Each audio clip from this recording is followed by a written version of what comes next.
the thing with you and women, bruh, is just the fact that women don't see the potential in you. So I'm assuming you don't see it in yourself.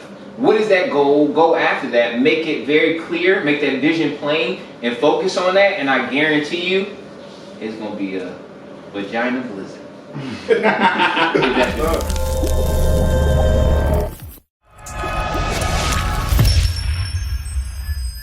Yo, what up? This Shiz in the Office Podcast, episode 111.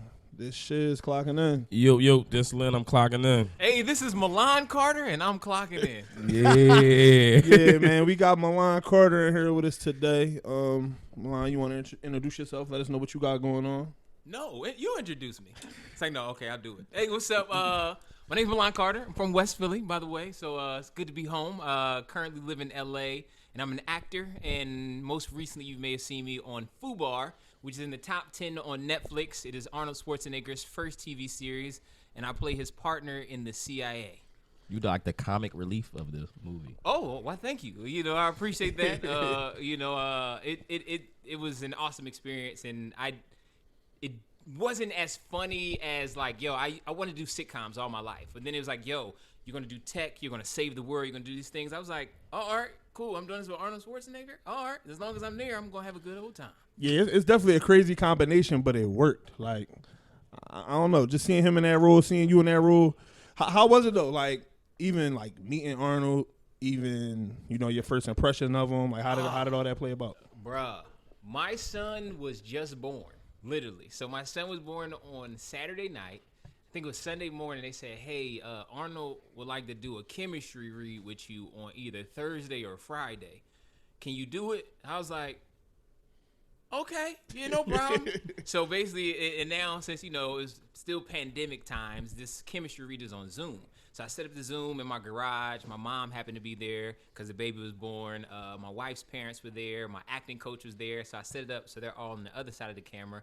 Meanwhile, my son is right there in the room, sleep. Hopefully he'll wake up. And I have to do the biggest audition of my life right there with Arnold Schwarzenegger. And I'm like, all right, well, you know, we'll see how this goes. You know, no pressure, right? And it's just like, because of course, as a new dad, you want to be able to have this new opportunity to provide for your kid. But literally, I did the first 2 takes, and I was like, I'm not going to get this role. This was trash. I missed it because nothing really prepares you to audition with Arnold. And it's a tidbit I never really said. Like, so we are a month or 2 out of actual shooting. Arnold's not off book, right? So this nigga's taking pauses and relaxing, and he doesn't know his lines. And I'm like, you don't respect me. You don't want me to get this job. But it's just one of those things, like, Arnold is busy. He's doing a lot of things. So when we got the set, it was a completely different thing. So what I said to Arnold, I was like, yo, can we just do one more take? He said, what kind of bodybuilder would I be if I didn't like reps? That's a terrible impression, but you get the point. I get what So yeah, I was like, yo, Arnold was just like, all right, let's get it. And he was so giving. And he was like, yo, let's just play. And that's what we did. And after that, like, my acting coach stood up and started clapping in the background. I was like, that was the take. That was the take. And I think that's what cemented it. And then Arnold calls his donkey in the room. You ever seen the donkey in real life? No, like a real donkey? Like, his donkey lives with him. His donkey's name is A real Lulu. donkey. A real donkey comes across my Zoom. He starts feeding it carrots.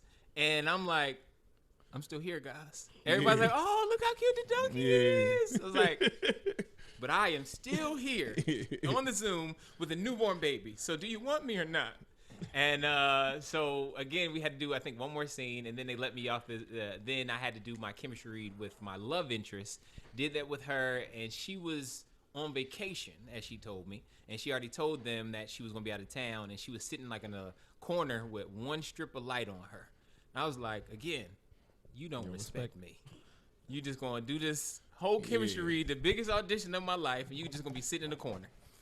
But nevertheless, I, came to play, had fun, and a week later, they was like, yo, I need you to take your family and move to Toronto. And we moved with a that's where y'all shot it. Brand new baby and lived there for 6 months. Damn. Okay. Let's rewind a little bit. From West Philly, high school you went to, college, what's all you do? High school I went to, I graduated from Old High School. If anybody's in the tri-state area, I also went to high school in South Jersey. I went to Williamstown High and also Winslow Township.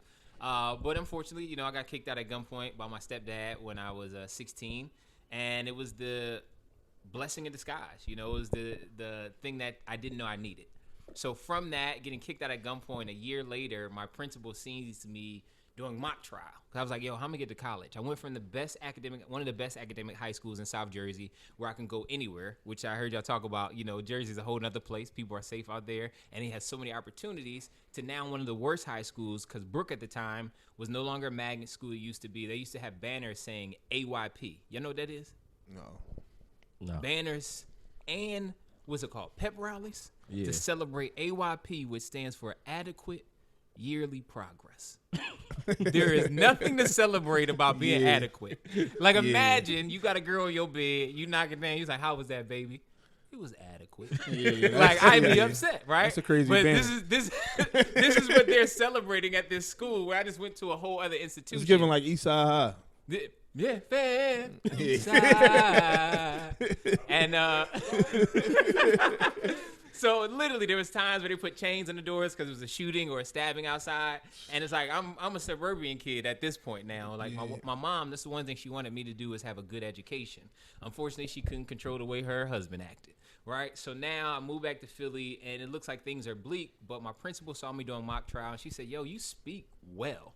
And you're really good at, you know, performance, and I have this opportunity coming up, and I want you to be our spokesperson. I was like, what? Spokesperson? Okay, that sounds cool. And this your first year there? First year at Brooke. And everybody was like, this nigga? He just got here. What? I'm the SGA president. Everybody was upset, but I guess my principal saw something in me. And the opportunity that she spoke about was actually co-hosting MTV's TRL with Will Smith. So it was high school week. And for all of you, Gen Zers out there, TRL was the shit. It was the TRL greatest was show of all time, besides 106 in Park, that we would race home every night to go see the countdown. Yeah. So now I'm hosting this as a high school senior with all my classmates around. And the one thing I never did was get starstruck. So I seen Will. Most people like, oh my God, it's Will Smith. I gave Will my autograph and says, here you go. I know you've been looking for me for a while. You're welcome. And I just walk away.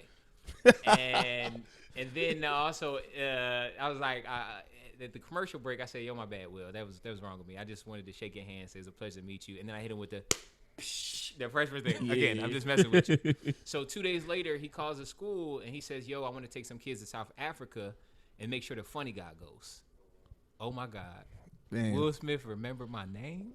Are you serious? Even in one name? So literally he took me and 8 other kids to South Africa to meet Nelson Mandela. So in 1 year's time, you go from getting kicked out at gunpoint where you think like, dang, like I'm worthless, because it's nothing worse than your mom choosing someone else. I was a straight A student, but my mom still chose to stay with her husband, and he chose to kick me out at gunpoint when I've never done anything wrong. Like if anybody said you got kicked out, Milan, like you went to college. That's what I'm thinking. I'm like, right, this guy right here, right? So it took a toll on me, but then God was like, yo, I got better for you. This is all part of the plan. It's all part of the setup, because you don't go through struggles without, like a story isn't great without a testimony. So you have to go through those struggles to have a testimony, to have things that people can identify to. So to go from that to then meet one of the most peaceful men in history, the most forgiving man in history, Nelson Mandela, it's like that was the thing that cemented my belief in dreams and my belief in my goals and my belief in me ultimately. How did you turn Milan off when you met Nelson? Of course not. But honestly, like one of the things I was thinking about is little things. Like even before we got to South Africa, my principal was like, "Hey, Milan, you don't have to be too Milan on this trip." And I was like, "That's what kind of got me here." Yeah. But at the time, I did kind of subdue myself a little bit. She said, "Share Will with everyone." And I was like, "Well, if they're, aggressive enough or excited enough or want this bad enough, they'll talk to him. But why should I have to share my new friend?" Yeah. But I did kind of, dim my light a little bit. But it still was an amazing experience. And the coolest part was we were going on a tour of a museum down there, and then Will would give his own tour right after that. Like, Will Smith, how do you know how to give a tour of South Africa? How are you that educated? Yeah. Why do you know this? You're supposed to just do movies. But that's when I was like, yo, you can do more. You don't have to be just one thing. And then from that, I wound up getting a scholarship to Lincoln. And that's how I was able to meet you guys, full academic scholarship. And then they didn't have actual drama program. Yeah. So I was like, what's the closest thing I would do for free? I was like, journalism. So I got 2 journalism degrees from Lincoln, and then took a plane I out didn't know to you LA. had 2. Yep. I never knew he wasn't in human service with the rest of us. I felt like you had it. It's like, oh, nigga, you was Dr. Joseph with the rest of us. All right, cool. Yep. Yeah, mass comm was my jam. But I did like 5 internships, and a wonderful woman, Ashley Gabb. She actually graduated the year before us, and she wound up being like an assistant to the head of public relations at Lincoln, and then he left. So all of a sudden, she became the interim head director of public relations, and she went on this. It was a business conference, and she was the chaperone, and she met this dude, Kevin Frazier, who's the anchor on Entertainment Tonight, and she's like, "Yo, I want to start an internship program with you." Kevin went to Morgan State, graduated from Morgan State, and he has a lot of HBCU love. He said, let's do it. So when I got to LA, I got an internship with Kevin, and now Kevin is actually my LA dad, and he's basically, been a mentor for me from the day one I got out there. That's dope. This is crazy. You know the crazy part? I didn't even know all this went on at Lincoln. Yeah. Me shit, the rest of we just drinking, partying, Crazy and part Milan is- was with us, and I still don't remember how the fuck he did all like, this. the crazy part I was going to say to like the listeners, like we ain't even announced the fact that we all went to college together. Me, and we all went to school together. So I already seen Milan being Milan, like, you know what I mean? And I was going to ask you, one of the questions I was going to ask was, how do you feel like, Lincoln is like a family type of thing. I feel like most HBCUs are probably the same way. But it's like more so a family, and how did that like, connect you into some of the paths that you went down? But you just said some of it, how. No. I can make it concise as well. Like the beauty of an HBCU is, especially a smaller one like Lincoln, it gives you an opportunity to be a star, right? Because it's very easy to say, yo, I want to go to Howard. Everybody knows Howard. Diddy went to Howard, go to their homecoming. But you can easily just become a number. At Lincoln, it's like, because it was so small, it was like if you really wanted to stand out, if you really wanted to be special at something, it was easy to do that. Everybody knew each other and knew what everybody was great at. And it's like, yo, I'm not good at this, but my man is. Oh, you don't know this, but this is my man. He can do this. And because it was away from Philly, we were kind of isolated. We had to find our own fun. We had to figure out ways to make things happen. The iPhone came out with our freshman year. So it's like there wasn't social media. Yep. So we made our own fun. And I think that's what really connected us and just built us differently to really survive in this world. Yeah. So after Lincoln, let's start the acting journey. Like, okay. What was the first thing you got so that you remember going for? Yeah. So after leaving Lincoln, it was December of my senior year, I looked at the calendar, I closed my eyes and went like this. And it happened to land on May 17th. We graduated on May 3rd. So 2 weeks after graduation, I had bought a ticket. Prior to that, in December, before we graduated, I bought a ticket 2 weeks after graduation. I was like, I'm going to LA regardless. I have no real plan. I have no money, and I'm going to figure this thing out. So what happened is I threw a graduation party, and I wound up scrounging up like $450. So I had that, and then I had like one more like student government check because I was SGA president, and I used that to buy a class at bartending school. And I was like, yo, worst can of worst, I'm gonna have this bartending skill. I'm gonna figure it all out. The day I landed in LA, Kevin Frazier, who I just spoke about, had my resume, and I said, I'm an actor host. Whatever door opens up first, I'm gonna go through that. So Kevin finally calls me after having my resume for 2 months, and he's like, yo, is this Milan? I was like, yeah, this is Milan. Who is this? He said, it's Kevin Frazier. He said, I need you to come to ET. I was like, all right. I'm apartment shopping right now, so when did you want me to come? He was like, right now. All right, I'll be there shortly, no problem. So I'm in Koreatown, so it took us about 45 minutes to an hour. We stopped everything we're doing. This is a shout out to Kavon Turman and my cousin Kristen, who flew out to LA with me. And we stopped everything we're doing, go to Entertainment Tonight's lot. That's what ET stands for, by the way. And he's doing a walk and talk with Lionel Richie. And Lionel Richie is like, hey, how you doing? I'm Lionel. I was like, hey, how you doing? I'm Milan. Kevin, on the other hand, is trying to haze me or whatever he's doing. He stares at me. I'll be with you in a second, Milan. Meet me in my office. My assistant to take you there. And I was like, all right, cool. See you in the office. We get to his office. This nigga literally yells at me for an hour. And the gist of his argument was like, do you be one of those people that take lots of pictures on social media and they have nothing to show for, or do you want to work? I was like, I think I want to work, sir. And so he's like, all right. He writes down on a piece of paper the address and says, meet me here on Monday. cool. All right, cool. Meet him there, and I wound up basically interning for him for like 6 months. And it wasn't until he saw me riding my bike home one day that he was like, my nigga, you in LA. You've been going to all these shoots, doing all this internship, open up the office on Saturday mornings, and you don't have no car? And I was like, no, I don't have a car. And by the way, guys, this is before Uber existed. So there was no Uber. And it was just like I had to drive, I had to hustle, and I think that's one of the things like Lincoln taught me is like how to hustle. And I was just like, yo, I'm a figure this thing out. And because of that, he's like, I need to get you a job. I need to put you on staff. And immediately he hired me as like an introductory cameraman, and I became the DP, director of photography for his whole production company. So I know how to light, I know how to shoot anything, any big budget project that came along, I was filming it. So one of the greatest things I did in my first year being out there is in December, before Instagram and all this existed, there was no live streaming.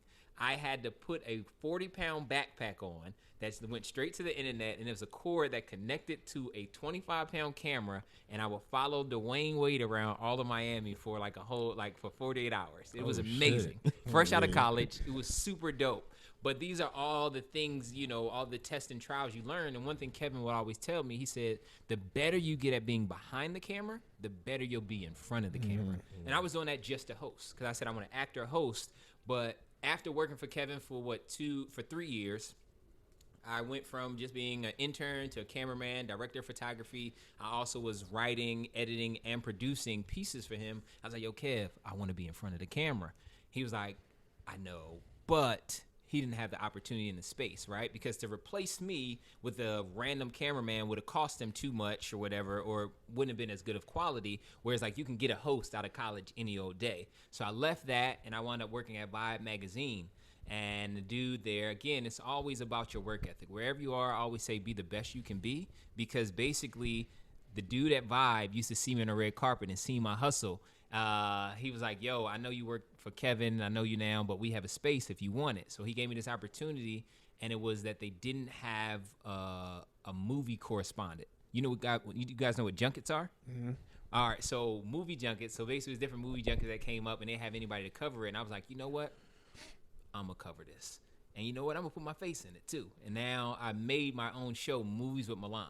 And we got like, I think I got at least a couple 100,000 hits and stuff like that. Yeah. Grew their audience as well. I feel like I remember when you was doing that. Yeah. Movies with Milan. Mm-hmm. And my last one that I did that I think was really going to blow me up was like, yo, I interviewed Denzel Washington and Antoine Fuqua for The Equalizer 1. Right? Okay. Right. They flew me out to Miami, did this interview, and I was so hyped to get back to the studio. I raced back to LA. I'm driving to the studio about to record this piece. I said, this is about to blow me up. As I'm driving, I get a call from one of my producers like, yo, I know you coming in, but they just fired us. I was like, what you mean? Like, yeah, they just laid off the whole video department. I was like, you think you could just hold out a little bit longer till I get there so I could, shoot this video? Yeah. It's like, no, security is escorting me out right now and taking our keys. But what if you just ask them nicely, though? And they was like, no. So right then and there, I had to make a decision. I was like, all right, well, do I still want to try to do journalism anymore, or do I want to go back to my other love? And that's when I made the decision. I was like, do what you would do for free. I became a waiter. I started driving Uber. And, I started honing my comedic delivery, and I started creating content online that was digestible by agents, packaged some stuff together, and that's how I got my first agent.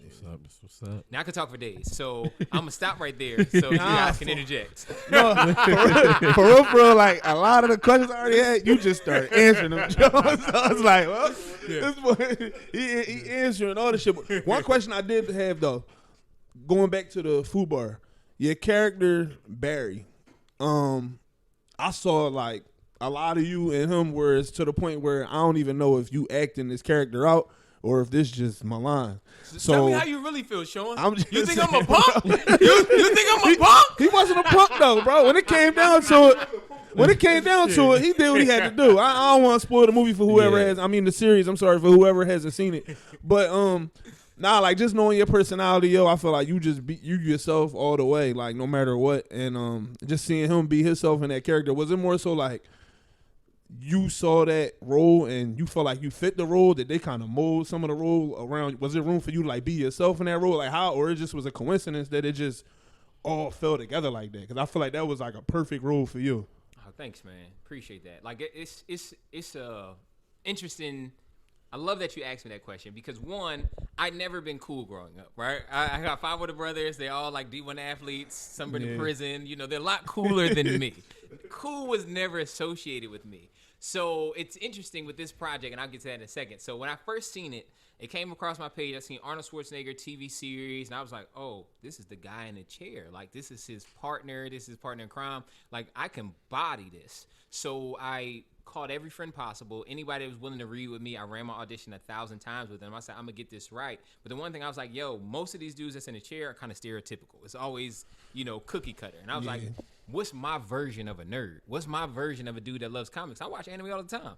Every dude growing up in Philly watched Dragon Ball Z. Like I feel like Philly was on Dragon Ball Z before anybody else. So I already was into that type of stuff. So I was like, yo, let me bring my truth, my essence to it and see how it works. And I did that, and that's what they fell in love with. But they also said it's a little bit too cool. Okay. So there were certain times, you know, with Barry and certain choices I made that I had to dial it back a little bit because it was like, it doesn't read like he doesn't do this. Like one of the things like they were worried like, I don't know, Milan, you look like you know how to woo women. We can't have Barry looking like he knows how to woo women. Yeah, I get that part. And I was like, all right, cool. I can see that. We can turn that down. And, you know, so I just had to, you know, because even still, even though I may look like I know how to woo women, even though I might have learned how to do such, there was a time in life that I was very shy. And that's when I learned how to depend on my sense of humor. And I realized if you can make a girl laugh, there you go. you can make it to the treasure chest. Nah, that was definitely a dope role. So did you freestyle any of your lines, or it was just? The one line that I love to take credit for is that black don't crack. Right? Okay. So right in the opening episode, it was like, yo, Uncle Barry, explain to me how that happened. It's like, yo, we met when I was 16 years ago, and black don't crack. Yeah. And I was like, are they going to keep that? Are they going to keep it? They definitely kept that in there. So our showrunner was super giving. He was like, yo, give me 1 or 2 takes my way. After that, do whatever you want. And then we're like, all right, cool. We'll play that game and see what sticks. And it's always cool to see what lines you got to do that actually stuck. Question: how does being from Philly prepare you for like the industry? I'm guessing. Being from Philly prepares you for anything. I think, you know, like I love my city. I love where I come from. And then it is a melting pot of culture, but it's also a melting pot of danger, right? So to be able to make it to 17 and make it to 21 and make it to 25, all those things are unfortunately milestones for us. Like we celebrate those things. So when you come from that, when you come from lack, it just makes you so much more hungry. Like even when I told you I went to bartending school, I showed up to bartending school on time. Apparently everybody else got the memo that they was all gonna be 10 minutes late. I called and almost got the dude fired because I was punctual because I wanted it so bad. So I think being from Philly just makes me hungry, and this makes me want the goal so bad, and I'll outwork anybody. Yeah. What you see different when you out LA? Now, like being like I'm from Philly, like versus what everybody from LA doing. Everyday life living in Philly compared to what it's like living out there. I leave my car door unlocked. I leave my front door unlocked at times. Like that, like you know what I'm saying? Like the Kia boys out here. You heard of the Kia boys? The Kia boys? Yeah. No, they just be stealing Kias. Kias and Hyundais. Oh goodness. They know how to get in them. I have a Prius. Hopefully they don't get me for that. Yeah, man. Prius Milan is live and in effect. But no, like I think ultimately, right? That's one of the main things is I don't have to look over my shoulder every day. Mm-hmm. And I live around other people that are creatives that are all hungry. And also, I think one of the biggest things is the weather in LA makes people nicer. Even the bums are nicer in LA because it's like, what do you really have to complain about? It's 70 degrees all the time. Like you're never too hot. You're never too cold.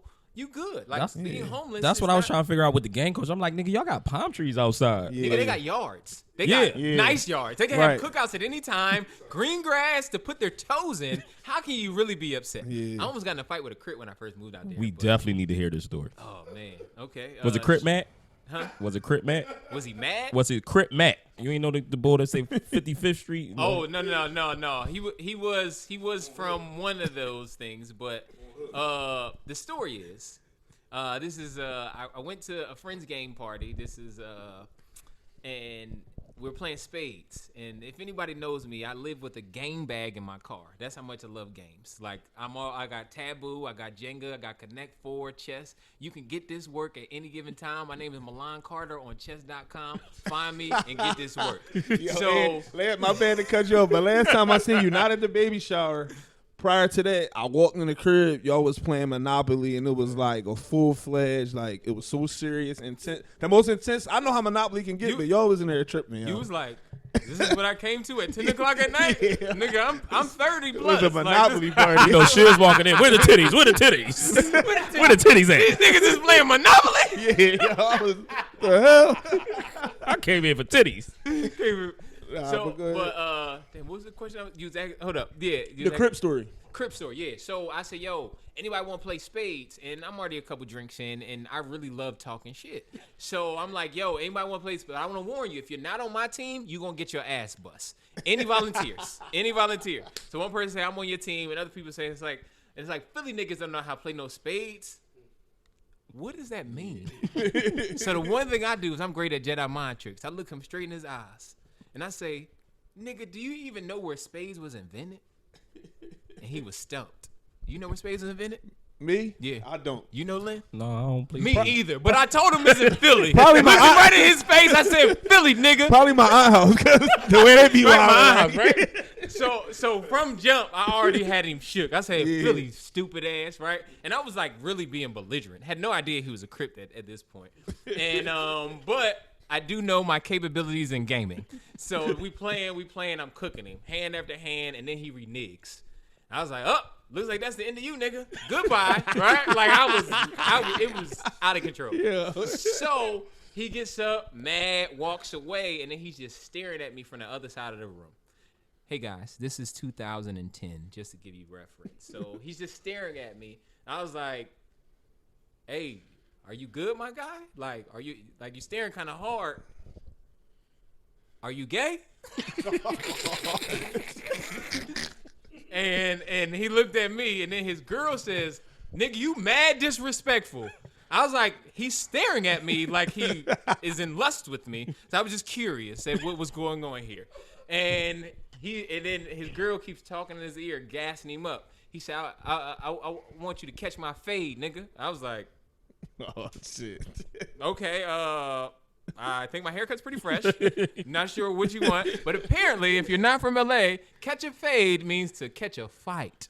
And I was like, oh, you want to fight me now that you lost 15 minutes ago? And I was like, all right. He said, yeah. And then he started saying his set. I'm from rolling something. I don't want to say the wrong street. Whatever. I'm from rolling this.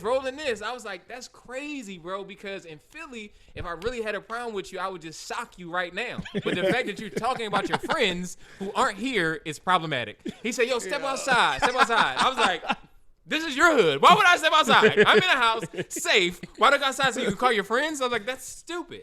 And then his girl kept gassing him up. Like, you mad disrespectful to the point, like, now I'm in a whole new game of spades where the dudes that I'm playing with got so frustrated that it took him so long to get the courage to say something to me that these niggas start fighting.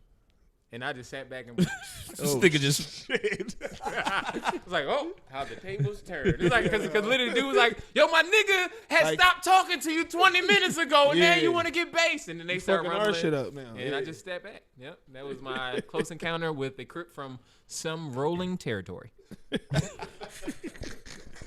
Yo, that's a sitcom story right there. And the craziest thing, right, which I learned is the more proper you talk when people are upset, pisses them off. It pisses them off in a way that you would not believe. Like, fuck you mean simultaneously? Yeah, like nigga, what? Like, everything is disrespectful. Hit them with a mad problem. They be like, what?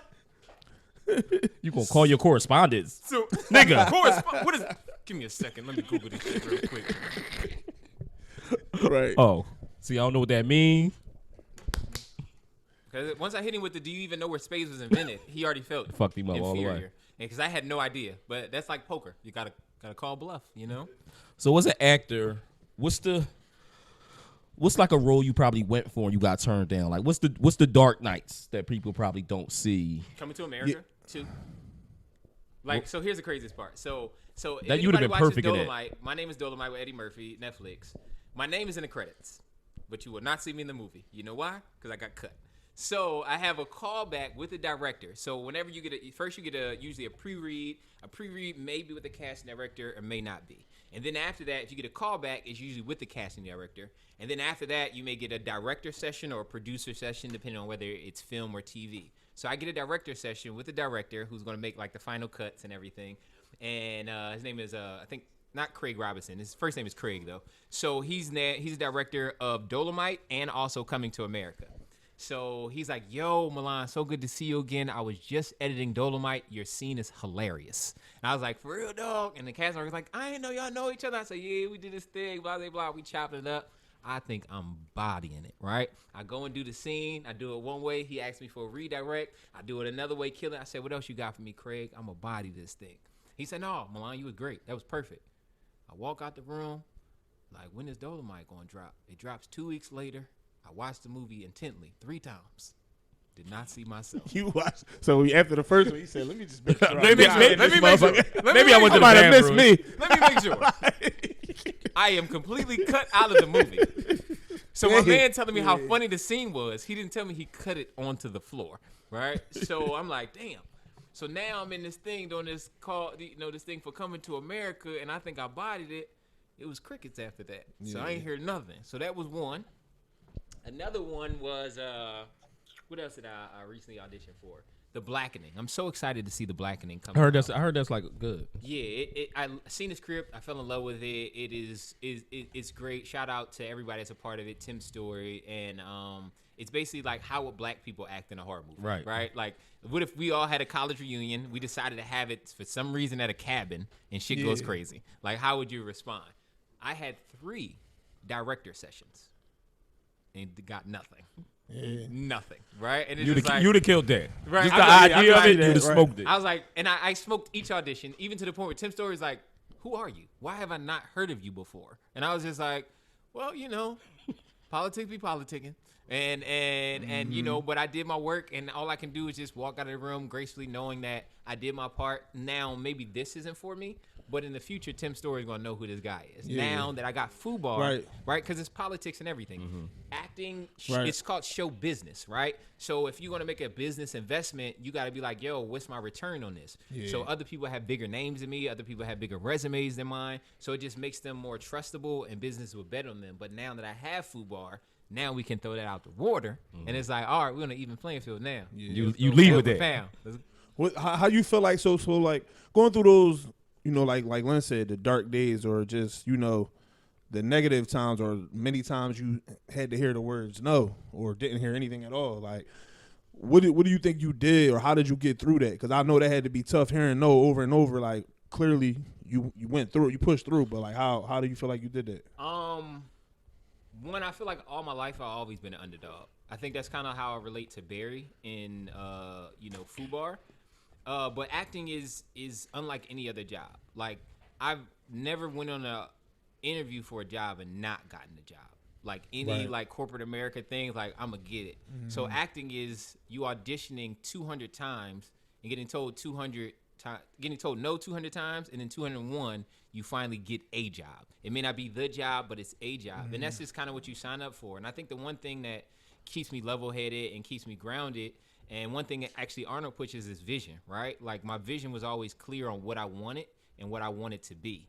And I knew that each time I got closer and closer, because it wouldn't like, I always am measuring myself. It's like, all right, maybe this time I didn't get a call back, but next time I got a call back. Then next time I got a producer session. The next time I got a testing session. So it was a metric of me seeing that as long as I keep showing up, as long as I keep working on my craft, eventually I know it's going to come through. Because even like my story with Will Smith, it's like I was abused in my household from my stepdad for years, but I know eventually something's going to happen. And I'm a huge man of faith, and, God going to come through. Not when you want him to. Right. But when you least expect it, you will get that blessing. Yeah, that's dope. I think it's probably a lot of people out here that need to hear that. You know what I mean? It's a lot of kids, especially nowadays. They hear no, they just shut down or look at, illegal ways to figure things out or whatever. You know what I mean? Like, I work with young boys in juvenile probation, and a lot of them, like, they hear no, they just quick to find another way. Like that may not be the perfect, outcome, but to see you keep pushing towards your dream, I think that's just dope for some people to hear that. It's inspiring. Appreciate that, man. And then another thing, I'm not sure if y'all know, y'all heard of Down North Pizza? Yeah, I did. Yeah. So Down North Pizza, they're all about fighting recidivism, and they only hire ex-felons. Okay. Well, I didn't know that part. Yeah, the executive chef is my brother. Okay. So my brother spent over 12 years in prison, and I watched that single-handedly, right? Mm-hmm. We got dealt the short hand of the stick, and my brother took matters into his own hands. He was like, you ain't telling me no. I'm going to do what I need to do. I'm going to figure life out my own way. So I was blessed in a way to have that example of watching him fail and watching things that didn't work. So I was like, all right, well, that didn't work for him, so what can I do differently? Yeah. And I was willing to take my time, be as patient as possible to do things the right way, which often will result in frustration. It's like I'm not here, necessarily to get rich, but it's like as long as I follow my passion, right? Because, chasing money sometimes can put you in weird situations. But I realize if I chase my art, if I chase my passion, if I chase that thing that every morning when I wake up, I just want to entertain, I just want to tell stories. If I feed that thing that God put in my heart, that eventually everything's going to be okay. Yeah. What's ultimate role for you? The ultimate role for me? Actually, I'm writing it now, man. I'm going to say this just to make it comprehensible. I want to be the Black Indiana Jones. Right? Like a black treasure hunter. So the role I'm writing is basically two niggas from the hood, never left the city. We know a lot of people have never been outside of Philly. They for the first time, they get a treasure map to Mansa Musa's gold. Now, I know Mansa Musa is the richest man in history. He's the king of Mali. And they basically leave to go to Africa for the first time and go on a treasure hunt for his own gold. Of course, in every treasure movie, it's other rich white people trying to get the treasure, shooting at you, chasing after you. So it's just a whole excursion. And, I want to create an empire of black, treasure hunter.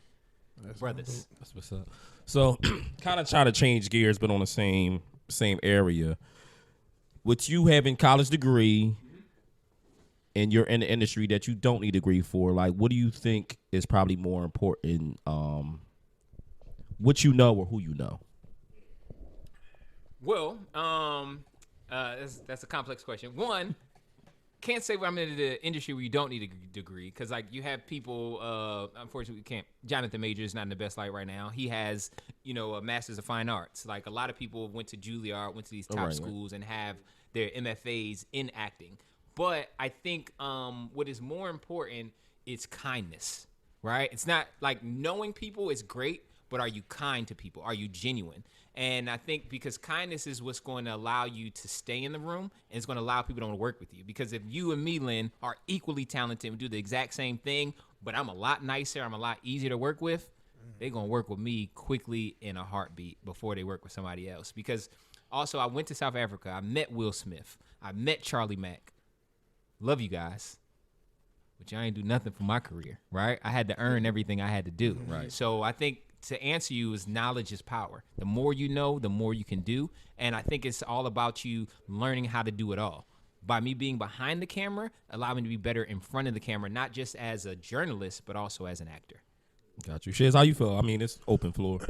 I definitely think it's, beneficial both ways. But to answer, I think actually knowing how to do the job is major, because you can know people and get in a position, and that definitely can help you get in a position. But sometimes you can get put in that light and you don't know shit about what you're doing, or you don't know how to handle that responsibility that you've been given. So I do feel like at the end of the day, knowing people who you know is very important, because it can get you in a position. But actually knowing how to complete the task and do the job is probably more important, in my opinion. Mm-hmm. Yeah, I think I'm with y'all. Like even with Milan say, like even that kindness piece, like even for the Roots picnic, like I tell y'all, I was laying down. And people don't know the story. I was literally laying down taking a nap. I get a call. Yo, you want to do the Roots picnic? I'm looking. I'm like, am I being fucking punked here? Like, nigga, yeah. I'm like, he like, oh, all right, no. And then my man called me. He called me 10 minutes later, like, yo, you gotta holler at Moo. Moo wants you to do the Roots picnic. I'm like, hold on, I must be fucking dreaming. Like, ain't nobody calling me about doing Roots picnic for some shit I do with my friends. But just all in all, it's like I know Moo through my man Al. Like, and it's all like kindness in them relationships. Like, yo, man, Lynn, he cool as shit. If I was an asshole and I ain't speak to Moo all the time, they'd be like, man, I'm not calling that nigga. But it all plays a part with who you know. Right, and it is not just. It was that kindness, right? Yeah, it's that kindness. You didn't go with the idea Moo can help me. You was like, yo, I'm Lynn everywhere I go. Right. I'm a nice person everywhere I go. People remember that. And because you were kind, the door opened And up, that bro. plays and a lot of people, and being from Philly, you don't really get that. Like Philly, New York, and it's crazy when you go to Atlanta or like LA, people will speak to you. Hey, what's up? They'll open the door for you. Hey, oh man, how you doing? Shit like that. But when Philly is just like, what the fuck you looking It's at? cold, man. It's cold It's all just- year round. And I used to fight that all the Like, time, right? But I was like, you're not gonna rain on my parade. I'm gonna give you the sunshine every day. of the I ain't week. gonna lie though, that always been your personality. Like I feel like when I knew you at Lincoln, because of course me and Craig was cool. What was your first time you see me, Sean? First time you see You me. go first, then I You go first. you just jump off the screen, bro. Like you just, I can't even explain it. Like Here's the real tea, guys. What? Listen, I got, I'm far removed from college, so I can say this. I got more booty than a little bit while I was in college because of my man Craig. Craig, can you just step in this camera real quick? Just say hello. Y'all, Just say hello. the podcast knows Craig. Craig So- is family. they Craig definitely is know Craig. Craig Here's is the an thing. office member. Everybody on campus, right? Because I love dancing. I was free. I didn't care what nobody said. Everybody that got to campus immediately was like, this nigga gay? And then Craig was my biggest advocate. oh no, Craig ain't play that shit. No, that nigga get bitches. Yeah. Excuse my, my language, but that's what it was. Yeah. So Craig's, this nigga get bitches was just Craig supporting me. It was the validation. Like And then all of a sudden it became a rumor. And then everybody became curious. And then every girl was like, I heard about you, Milan. What did you Bruh, hear? What did you hear? you got to remember, fresh. What was that? Sophomore year. It was you, JP. Shout out to JP, Samar, Murph, Will. All y'all had that 115 suite, 115 or 114, 114 suite. I was like a honorary 114 member at that point, but I know the shit that went down in there. I already know how shit was, bro. Like, and even the little parties and shit that you would have, the little shindigs you would have, bro. Like, you would have, like, I could see girls on campus like, damn, she all that. Next thing you know, yo, she in the room, they all busting up with Milan. Her 3 friends, like, damn, this Lonnie. Like, that's just how you always been, bro. And that's the interesting thing, anybody listening, if I could give anything, it's like, I always say true to you, right? Because of course I got picked on, people laughed at me, but it was so interesting that what became my superpower was my truth, right? It was like I was always a little bit different. I was a little bit off. My grandmother says I still was the weird kid, right? Yeah. But I embraced it and I loved it. You made And I that was shit like, work. Yeah, Like- right? And because I loved that so much, people had no choice but to respect me. And then girls was just like, Intrigued. he different. Like, I never yeah. met nobody like that. Oh, Philly dudes don't be like you. And it just opens up a whole new world of possibilities because nobody wants the same. Nah, so if it's anything you learn from that, yo, just be yourself. Like, I feel like the fact that you was comfortable in your own skin, like, I respect that 110% because there's plenty of people who just want to fit in and want to be, most people just want to fit in and go along with the flow of what everybody else doing. And you was definitely cool with walking the opposite way loudly, not giving a fuck. Like, and I mean that literally as well. Like, I mean, that's just how you always been, yo. But it always made me respect you, and we was always cool from that. Like, it just was what it was. As living on the East Coast, living on the West Coast, how do you feel about the dicking versus networking? Because that's a big thing that we got, right? It's 10,000 times worse in LA. Like, you have professional dick eaters in LA, right? Like, they're professionals, right? Out here, you like, yeah, I'm doing this, I'm flash, I'm doing it. People can say whatever, but in LA, like, they will make up resumes of contacts of who they are, where they've been, and they're professional liars. Like, that's what an actor is. Like, you're low-key a professional liar. So when you get to LA, it's really tough to know who to trust, who's real, who's not, right? And it's just like anybody be like, I'm a producer. Oh, I'm doing this movie. Oh, I'm doing this thing. Check out my IMDb. So I think it by far, like, because LA is the land of opportunity, it's also the land of suckers, right? It's like, I'm not going to be out here going to getting caught on a casting couch in Philly. Because it's like, what are you really doing out here for me in Philly for my career? But in LA, you best be careful. You might be in the Bang Bros video. Hey, might be in the Bang Bros video. You might be in something. It's like, hey, I need you to take your pants off, sir. This role requires full frontal nudity, right? He's like, no, this is a spinoff of P Valley. What you gonna do? I want to be famous, but I also, that's Is there a role you won't do just because your morals or your beliefs probably won't? 100%. What's it? Are you allowed to say it? Nope. All right, that's cool. So- we ain't got to go there. So yeah, it's just certain things that like, I'll say that I feel like other people are more qualified for, and also that like there are certain things that I stand on. My reps know that, and there's certain rooms they won't send me in for, and I think one of the things that I'm not here for is like I'm not doing full frontal nudity. My treasure is my wife's treasure, right? Yeah. It's just like that lives forever. Like, you know what I'm saying? Like right. At any point in time, you can type in, somebody's name, whatever movie you want them from, and they naked for the rest of your life like, on the internet. I thought of Halle Berry, Swordfish. I think that was my shit as a kid. I I never seen the movie. I thought of that too, but I didn't want to say it, and I put it right in your mind. I've never seen the movie, but I seen that scene. Boys in the Hood 3? Boys in the Hood 3? Huh? Boys in the Hood 3? Would I do Boys in the Hood 3? No, it doesn't need to be a Boys in the Hood 3. John Singleton is no longer with us. Rest in peace. Yeah, no, true. Juice 2? No. Juicier? You mean juicier? Juicier. Like, honestly, bro, like if there was a remake that I would want to be a part of, I don't know if I want to touch a Spike Lee joint or like any of those classic, like hood joints. Like they were so perfect at what they are. Yeah. And it's just like it's so tough. Like I enjoyed the new White Man Can't Jump. That was actually cool though. It could have been called something different, but I like the movie though. Marketing, right? Yeah. It's similar concept marketing, but yeah, but I'm glad they didn't try to do the same thing over again. Yeah. But it's like I don't think that's what builds a legacy. Is repeating the past, unless if it was something that came out in the 40s, yeah. But since it came out in our lifetime, I don't think that's how you really build a legacy. Now, one joint I did see a remake. Well, it wasn't a remake actually. It was, I guess, a sequel. Top Gun. Nigga, we were barely born, right? And you know what I'm saying? I mean, that's what I'm saying. True. But I didn't see the original. Did you still have it?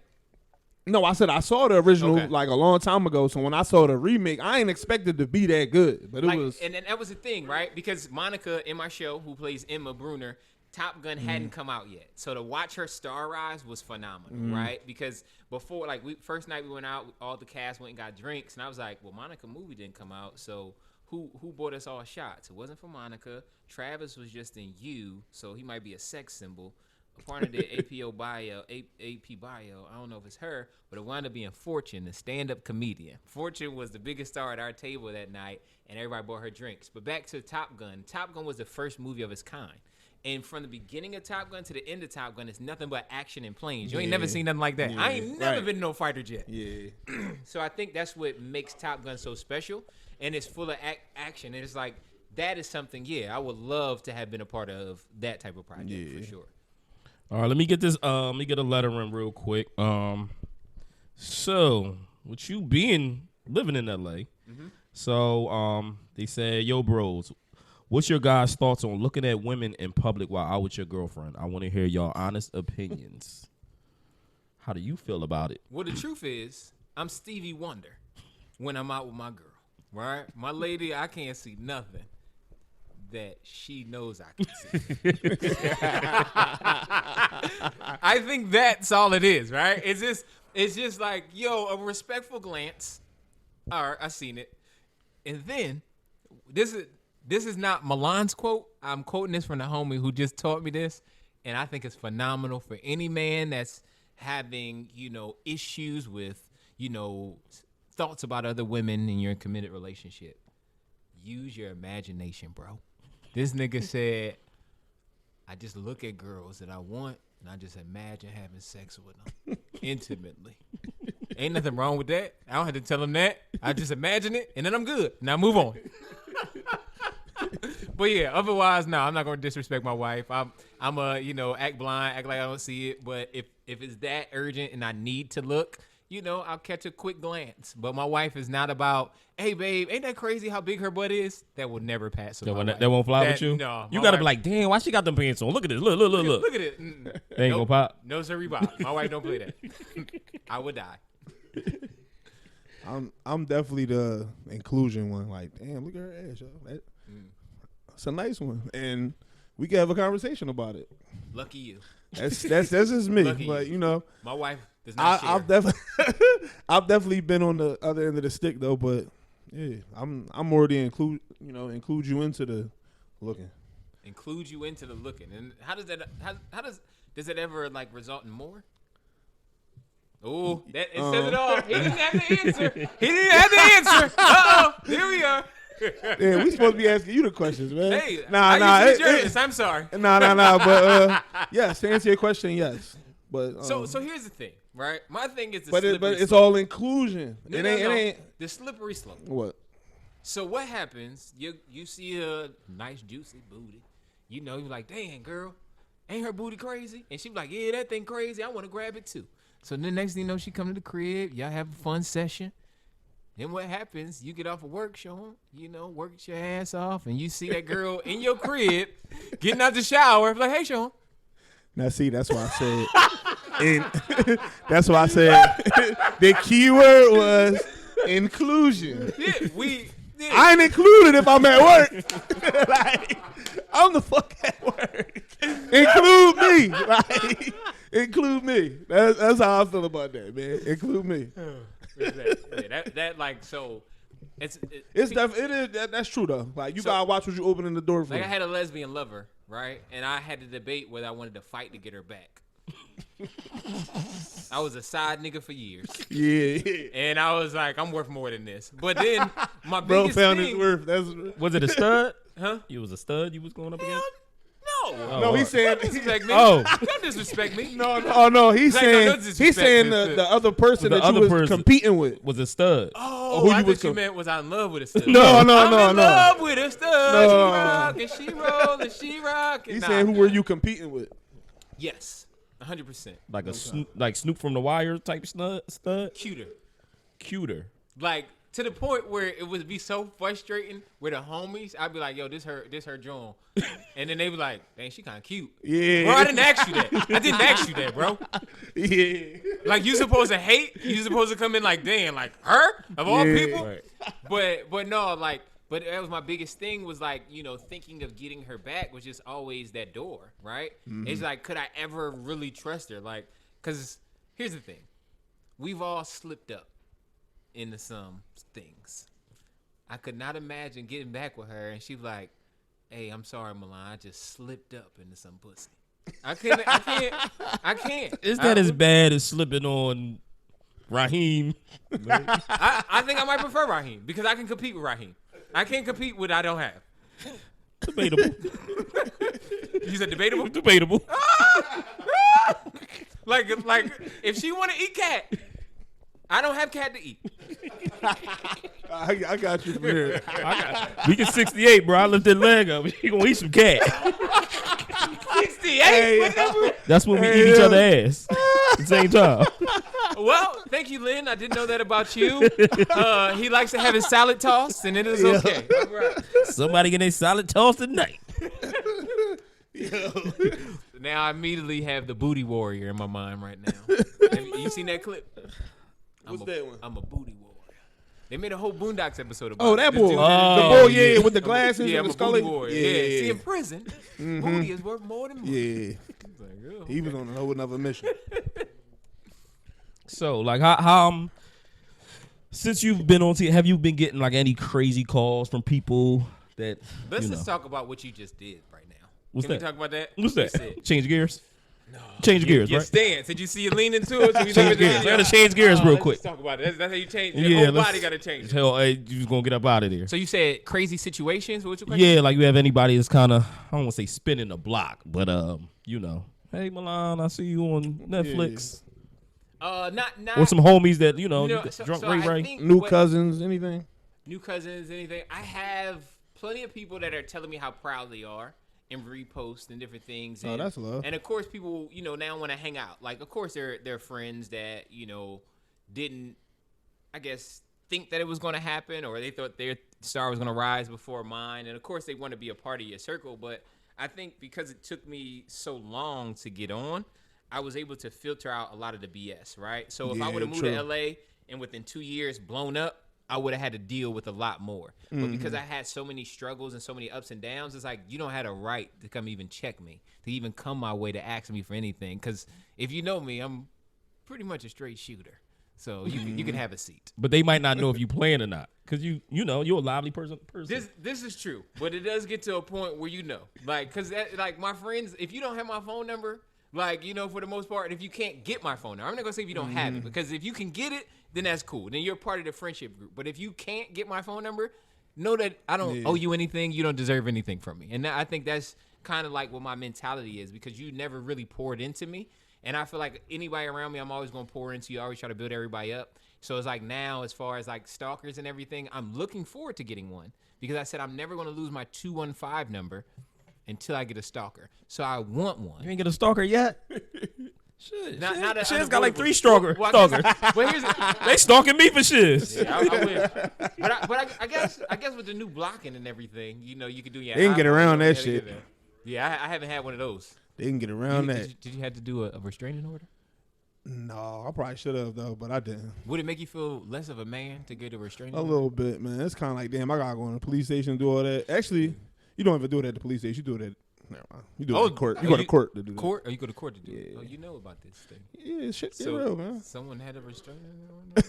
I don't have no restraining orders, bro. I don't have no restraining order nobody, but shit get real. That's all I'm gonna say, man. This is true, but yeah, but also I'm glad that now, before my star really rises, that I'm married.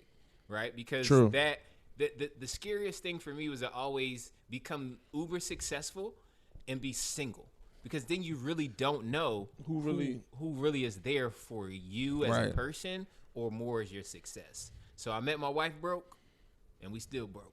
Look at that. Nah, that's dope though. That probably is the best way if you had a choice. If I had a choice, that's how I would choose this shit too. Though. All right, let me get this last letter in, and we can wrap up. Says, I'm 26. I'm living in my mom's basement. I have a car, average paying job. I have my own car. I have an average paying job. I have my own car. But again, I'm living under my mom's roof. I see so many expectations by women online saying that it's a red flag if a man still lives with his mom at 30 and over, that they would never date a man like that. Granted, I'm not at that age, but I feel like it's getting impossible. I live over here in NYC where everything's expensive. I definitely can't afford to live my own. I don't have a lot of finances saved up, and I'm trying to, but definitely have hard at the moment. I got food, gas, car, no clothes, occasionally things, trying to go out with my friends in time. Am I undeserving of finding a good woman because of where I'm at in life? Well, I'm gonna tell you one. You gotta get a sense of humor, brother. That letter was dry as shit. So a sense of humor cures everything. It cures brokenness. It cures everything. Like, I was the brokest dude I ever known, but getting on a woman was never a problem because I was funny, right? So honestly, bro, like, all jokes aside, living in your mama basement isn't a problem, because the thing is, like, white people do it all the time, right? They don't want their kids to move out right away, like, to get, a lot of them have some financial stability. But what I'm lacking in your letter is vision. What do you want to do in life? What is your goal? Women love men that are goal-oriented. One of my best friends, right? I'm going to tell you this little quick story. His name is Will Austin. Oh, my God. I talked to Will like 2 days ago. Now, Continue. in college, right, like, girls would have fun with Will, right, and they have fun with me, but they only would ask one of us to be their boyfriend. And I'm just like, bro, you been with both of us. That's my best friend, right?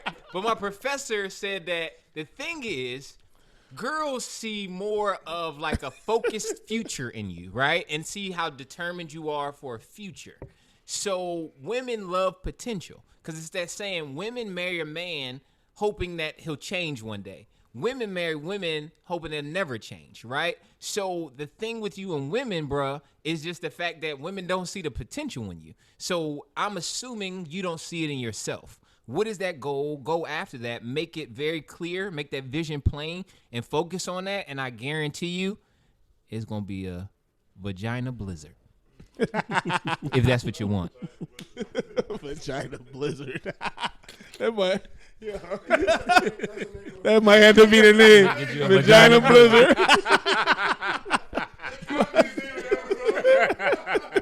God, yo. Oh, shit. No, was that for all of us to answer? Yeah. That was all of us to answer. I feel like, all right, so the first thing I was thinking too was, what's your goals? Like, what you working towards? But secondly, you can't allow, like, chasing social media or female expectation or trying to live up to that, because it's always gonna be a moving goalpost. Like at this point, you just gotta figure your shit out, do what's best for you. Forget all the dating, cause for real, I don't like dating when I'm fucked up because I can't move and do things how I want to do. So the first thing you gotta do is work on yourself. Figure out what you gotta do for you, what it is that you really want to do, and you're gonna go from there. And the people that really fuck with you, kind of like what Milan was saying before you get to that point, the people that really fuck with you, they gonna fuck with you in your mom's basement. Your friends gonna fuck with you even though you in your mom's basement. A girl that really fuck with you, she gonna still be around as long as you taking, going somewhere. Like as long as you moving towards a goal. So I feel like don't really fall to those expectations of what everybody else looking for you. Just look for a woman that says she looking for a man that's kind. Just going like Facebook Marketplace, look at women that got like, recently divorced, selling wedding dresses. They right there. They right there, bro. They with whatever. They got a crib for you. They just got divorced. They probably got the crib. Just go on with them. There is a Facebook group for that. but also, last thing, I love giving relationship advice. Bro, have you been to therapy? Because the fact that you're even concerned about what other people think is already problematic. So I think work on you, work on your core, work on how you see yourself, and then allow people to see you differently as well. Mm-hmm. That's good, man. That's good, man. So let's tell everybody what you got coming up. What's going on? So I've been heavily inspired to do stand up. So that's coming up. So get ready for that tour. Also, again, writing that movie, Searching for Moose's Gold, about two brothers from, the hood who leave the city for the first time, becoming treasure hunters. And so those are the main two things. And, just keeping on and keep watching Fubar. Let us get around 2. And, I'll keep you guys posting on everything else. Find me everywhere on every social media at Milan Carter. MILANCARTER. Yeah, niggas. How long you in the city for? I'm here till Tuesday. So my nephew just graduated high school, so we're here to celebrate him. It's crazy that I have a nephew graduating high school. That makes me officially a middle-aged man. You're an unk. I am an unk, but I'm also a sex symbol. That's what I'm working on. Listen, I'm trying. You ain't put your glasses on the whole episode, man. Huh? You ain't put your glasses on the whole episode. No, because I was like, I would feel like I was stupid or like an idiot. It's not bright in here. I was like, what I'm gonna look like on this episode this whole time with the shades on? But they are fly. Hold up, you gotta get it. Damn, look at that. Look at that. Listen, I'm walking outside. I'm pulling. I don't even have to say nothing. We gonna try. We trying to come out of LA, man. We got a link with you in LA. We gotta get Craig on the plane so he can come out there, man. Craig, you been out there? Trina is not good enough. Craig's been in my crib anytime. I have a guest bedroom. We have a pool in the backyard, so feel free to pull up. You are welcome. Craig work just as much as me. Craig at work all the time. Yeah. Craig works a lot, but at the end of the day, he gonna make time. Craig makes time for fun. That's a fact. Yeah, we are. We gotta pull up, man. That's cool. I'll show y'all a great time. Let me know. Craig said we can pull up. Craig said we can pull up. Any LA drugs we should try? Like any LA what? Drugs we should try? I think they have the same drugs you have here. Just checking, bro. But I don't know. I think Cali weed is a little different. So that weed and edibles is both. Yeah, that shit way different. That shit hit. That shit hit. Yeah, it got the exact time when you gonna get it. We're just gonna kick in and everything. Yeah. Like. I have some in my bag. I had a whole rotation out there, one. Smoke edible. I had this shit. I found what worked for me that weekend, man. Hey, listen, good time. You got some shrooms? Got some LA shrooms? But and last thing, if I one more shout out, Down North Pizza and also Maha Edibles. Listen, get them while you care. For sure. Shout out to Tech. Yeah, man, I can't. We usually close every episode with a tip of the week. So just a tip you want to give to anybody listening out there, whether it's something funny, some encouraging words, whatever it may be. We leave each episode with a tip of the week. You want to start off with something? You want us to go? Finish? You can. I can finish. Let me finish. We're gonna let you finish. Thank you. Finish out the show. My tip. I got 2 tips. If you don't want to be replaced, then don't be replaceable. And ladies, if he acting crazy with you, tell him to go outside, grab a basketball, and make a left-hand layup. If you can't, you don't respect him. All right? Left-hand layup. You ever see a nigga with a left? Like, niggas be.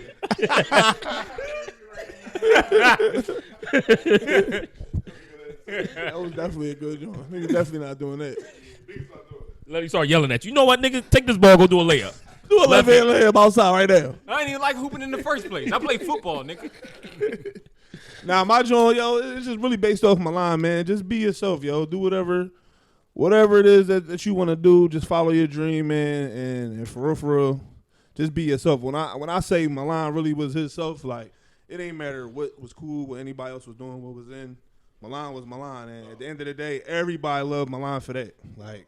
Yeah, So, and before we really proud of you, man. The Yeah, whole we the was whole talking about team, the whole Philly, Lincoln, everybody really proud of you, man. Thank Yeah, y'all. for Means sure. a lot, No hate, man. Appreciate y'all. Sure. I was smiling watching the whole show, like, damn, Yeah, I like know yo, my kids walking in like, damn, you know him? Yeah, man, that's Milan. What you talking about? That's Lonnie. you everybody cousin. That's Lonnie. My mom was watching this. Yeah. Thank y'all, man. Yeah, like no, you Yeah, in it. it was you. Like it was episode 1, and then like 7, you had your own. What did they braid your hair? on it. Yeah. So yeah, episode 6, I Oh, it's asked for it. 6. I was like, "Yo, can we do an ode to Coming You had to the America?" braids on, yeah. I was like, "I got to do the Coming to America break. Can we do that?" And they finally approved it. That was funny as hell when Thank you. Yeah. Cause I was like, cause they just wanted me just to be like. I was like, ain't no way. I want to wear the Afro hat. I want to do everything. Be fully garbed up. I'll show you all the BTS of the different outfits they didn't pick and stuff. Yeah. But I was just like, yo, we gotta add some spice to it, and add some flavor. And fun fact, episode 6, when we're doing all the things in the Afro garb, that was the last episode we shot. We shot episode 7 and 8 crazy. before we shot that. Okay. So I had even more confidence when we did that stuff to ask for things and to realize I deserve things. So I guess to wrap this up, guys, like a few pieces of advice I'm gonna say is they said be you, but also anybody. Sometimes when we come from less, right? We live this life of trying to survive. We have this survivor's mentality, and with that, we also lack the idea that we deserve great things. So I want everybody that's listening to realize, yo, you deserve great things. So if you believe that truly in yourself, now what's next is to have a vision, right? Take time to yourself every day. I at least spend 15 minutes to an hour every day just by myself, just thinking. So often we try to get on our phones, we try to do something, but you need to spend that time with yourself and whoever you believe in, the universe, God, Allah, whatever it is, spend time with them and see what they tell you is for you and what's the vision for your life. And when you really start to listen to that, you can align your life that way. And I promise you, that is where you'll find happiness. That was dope. It was dope. This Lynn, I'm clocking out. All right, y'all. This shit is I'm clocking out. This is Milan, and I still don't have a job.